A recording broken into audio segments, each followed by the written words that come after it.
নমস্কার বন্ধুরা, আমি শুভদীপ তোমাদের স্বাগত জানাই আমার ইউটিউব চ্যানেল জ্ঞান মার্গে। এই ভিডিওতে আমরা রায় ও মার্টিন প্রশ্নবিচিত্রা 2025 থেকে অষ্টম শ্রেণীর প্রথম পর্যায়ক্রমিক মূল্যায়নের ভূগোল বিষয়ের যে সেটগুলি দেওয়া আছে তার মধ্য থেকে প্রথম সেট অর্থাৎ Alipurduar new town girls high school এবং সাঁইথিয়া হাই স্কুল প্রদত্ত প্রশ্নপত্রটির সকল প্রশ্নের উত্তরগুলি নিয়ে আলোচনা করব। তাহলে দেখো, একের বলেছে সঠিক উত্তরটি নির্বাচন করে লেখো। একের এক বলেছে পৃথিবীর গভীরতম কৃত্রিম গর্তটি হলো, এটা হবে অপশান এ রবিনসন ডিপ। একের দুই পৃথিবীর মহাসাগরগুলির তলদেশ গঠিত হয়, এটা হবে অপশান সি সিলিকন ও ম্যাগনেসিয়াম দিয়ে। একের তিন উষ্ণ প্রস্রবণের জল গরম হয়, এটা হবে অপশান এ ভূতাপ শক্তির জন্য। একের চার পৃথিবী পৃষ্ঠের গড় তাপমাত্রা, এটা হবে অপশান এ 15 ডিগ্রি সেলসিয়াস। একের পাঁচ এস তরঙ্গ প্রবাহিত হয়, এটা হবে অপশান সি কঠিন মাধ্যমের মধ্য দিয়ে। এরপর একের ছয় বলেছে অন্তঃকেন্দ্রমণ্ডল ও বহিঃকেন্দ্রমণ্ডলের মধ্যে রয়েছে, এটা হবে অপশান বি লেহমন বিযুক্তি রেখা। এরপর দেখো দুইয়ের এ বলেছে শূন্যস্থান পূরণ করো।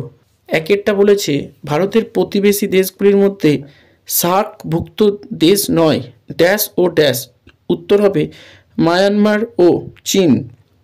দুইয়েরটা বলেছে ভুটানের প্রধান নদীর নাম হলো ড্যাশ, এটা হবে মানস এবং প্রধান ভাষা হলো ড্যাশ, উত্তর হবে জংথা। এরপর দুইয়ের বি বলেছে শুদ্ধ বা অশুদ্ধ লেখো। একেরটা বলেছে সার্কের সদস্য দেশের সংখ্যা হলো 8টি, এটা শুদ্ধ।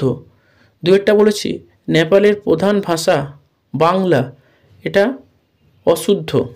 এরপর দেখো তিনের দাগেরগুলো বলেছে নিচের প্রশ্নগুলির সংক্ষিপ্ত উত্তর দাও। তিনের এক বলেছে পাকিস্তানের জলসেচ ব্যবস্থা কী ধরনের। দেখো উত্তর হবে পাকিস্তানের জলসেচ মূলত খালের মাধ্যমে হয়ে থাকে।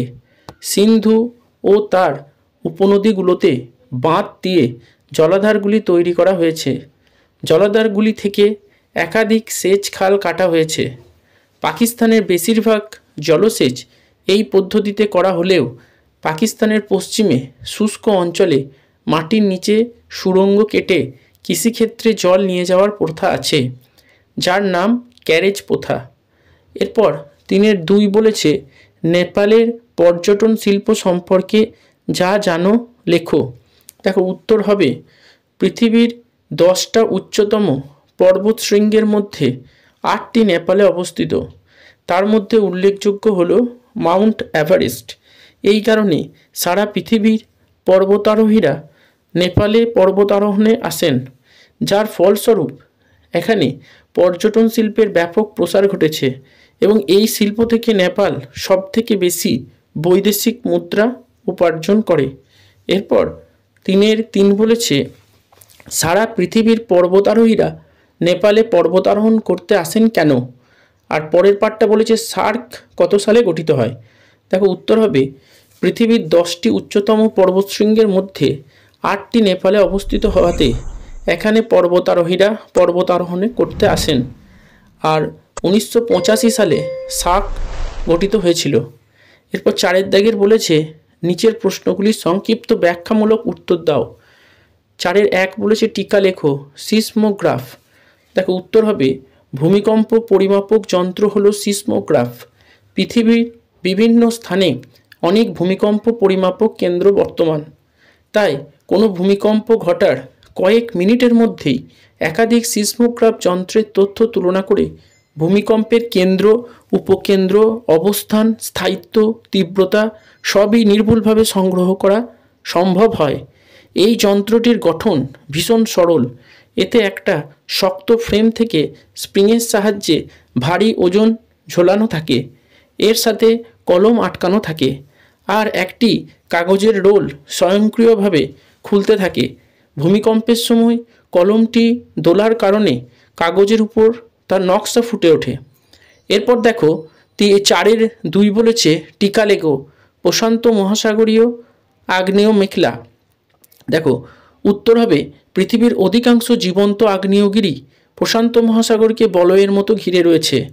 এখানকার অন্তর্গত জীবন্ত আগ্নেয়গিরিগুলির মধ্যে উল্লেখযোগ্য হল ফুজিয়ামা জাপান, ক্রাকাতোয়া ইন্দোনেশিয়ার, Popocatepetl Mexico, Cotopaxi Ecuador, Saint Helen America যুক্তরাষ্ট্র। তাই পৃথিবীর 70% ভূমিকম্প এই বলয়েই দেখা যায়। এই জন্য প্রশান্ত মহাসাগরের দুদিকের উপকূলের আগ্নেয়গিরি বলয়কে প্রশান্ত মহাসাগরীয় আগ্নেয় মেখলা বলে। এরপর 4-এর 3 বলেছে দেখো ভূমিকম্পের PS ও L তরঙ্গের বৈশিষ্ট্যগুলি লেখো। দেখো উত্তর হবে ক, প্রাথমিক বা P তরঙ্গের বেগ সবচাইতে বেশি 6 কিলোমিটার প্রতি সেকেন্ড। খ, কঠিন তরল ও গ্যাসীয় মাধ্যমের মধ্য দিয়ে এই তরঙ্গ যেতে পারে এবং এর প্রকৃতি শব্দ তরঙ্গের মতো। এরপর এস তরঙ্গের বৈশিষ্ট্যগুলি হলো ক, গৌণ বা এস তরঙ্গের বেগ মাঝারি 3 থেকে 5 কিলোমিটার প্রতি সেকেন্ড। আর খ, এই তরঙ্গ কেবলমাত্র কঠিন মাধ্যমের মধ্য দিয়ে যেতে পারে, এর প্রকৃতি অনেকটা আলোক তরঙ্গের মতো। আর এল তরঙ্গের বৈশিষ্ট্যগুলি হলো ক, পৃষ্ঠ বা এল তরঙ্গের বেগ সবচেয়ে কম 3 থেকে 4 কিলোমিটার প্রতি সেকেন্ড। আর খ, এই তরঙ্গের প্রভাবে ক্ষয়ক্ষতি সবচেয়ে বেশি হয়। এরপর দেখো 5-এর বলেছে নিচের প্রশ্নগুলির উত্তর দাও। 5-এর 1 বলেছে অসমসত্ব মিশ্রণ কাকে বলে? সংঘাত ও অসংঘাত শিলার মধ্যে যে কোনো দুটি পার্থক্য লেখো। আর পিট কয়লার রূপান্তরিত রূপটি কি লেখো। এর উত্তর হবে যে মিশ্রণের উপাদানগুলি সমভাবে মিশ্রণে সর্বত্র ছড়িয়ে থাকে না, অর্থাৎ মিশ্রণের বিভিন্ন জায়গাতে উপাদানগুলো বিভিন্ন অনুপাতে থাকে, তাকে অসমসত্ব মিশ্রণ বলে। প্রাচীন শিলা চূর্ণ বিচূর্ণ ও ক্ষয়প্রাপ্ত হয়ে বহুদিন ধরে জমাট বেঁধে যে পাললিক শিলার সৃষ্টি হয় তাকে সংঘাত শিলা বলে, যেমন কংগ্লোমারেট আর ব্রিক্সিয়া। আর রাসায়নিক বা জৈবিক উপায়ে সৃষ্ট পাললিক শিলাকে অসংঘাত শিলা বলে, যেমন হলো চুনা পাথর। আর পিট কয়লার রূপান্তরিত রূপ হলো গ্রাফাইট। এরপর দেখো 5-এর 2 বলেছে কাস্ট ভূমিরূপ কি? খনিজের কাঠিন্য পরিমাপের স্কেলের নাম লেখো। মার্বেল শিলার যে কোনো দুটি বৈশিষ্ট্য উল্লেখ করো। তাহলে উত্তর হবে চুনাপাথরযুক্ত অঞ্চলে নদী বা বৃষ্টির জল মাটিকে দ্রুত ক্ষয় করে ভূগর্ভে গিয়ে ছোট বড় নানা আকৃতির গর্তের সৃষ্টি করে। এই ধরনের ভূমিরূপকে কাস্ট ভূমিরূপ বলে। খনিজের কাঠিন্য পরিমাপ করা হয় মোহ স্কেলের সাহায্যে। ক, চুনাপাথরের রূপান্তরিত রূপ হলো মার্বেল। খ, এই পাথর দেখতে খুবই সুন্দর, মসৃণ ও চকচকে হয়। এর রং সাদা, ধূসর, সবুজ, হলুদ, নীল অনেক রকমের হয়। এরপর দেখো 5-এর 3 বলেছে শিলা থেকে কিভাবে মাটি সৃষ্টি হয়। উত্তর হবে বিভিন্ন প্রাকৃতিক শক্তি, যেমন নদী, বায়ু, বৃষ্টিপাত, সমুদ্র তরঙ্গ, হিমবাহ দ্বারা বহুদিন ধরে আদি শিলার উপর ক্রিয়ার ফলে শিলা ও শিলা গঠনকারী খনিজগুলো ক্ষয় হয়ে সূক্ষ্ম শিথিল শিলাচূর্ণ রূপে অবস্থান করে। এই শিলাচূর্ণ হলো রেগোলিথ। পরে এর সাথে জল, বায়ু, জৈব পদার্থ মিশে মাটির সৃষ্টি হয়। তাই মাটির চরিত্র অনেক ক্ষেত্রেই তার নিচের পৃষ্ঠ বা আদি শিলার উপর নির্ভর করে, যেমন ব্যাসেল্ট শিলায় কৃষ্ট মৃত্তিকা, গ্রানাইট শিলায় লোহিত মৃত্তিকা এবং বেলে পাথর থেকে বেলে মাটির সৃষ্টি হয়। এই ভিডিওটা দেখে উপকৃত হলে অবশ্যই একটা লাইক করবে, কমেন্ট করবে এবং বন্ধুদের সাথে ভিডিওটা শেয়ার করবে। আর চ্যানেলটি নতুন দেখলে অবশ্যই সাবস্ক্রাইব করে পাশে থাকা বেল আইকনটি প্রেস করে দেবে, যাতে পরের ভিডিওর নোটিফিকেশন তোমরা সকলের আগে পেতে পারো। ভিডিওটা সম্পূর্ণ দেখার জন্য ধন্যবাদ। নমস্কার।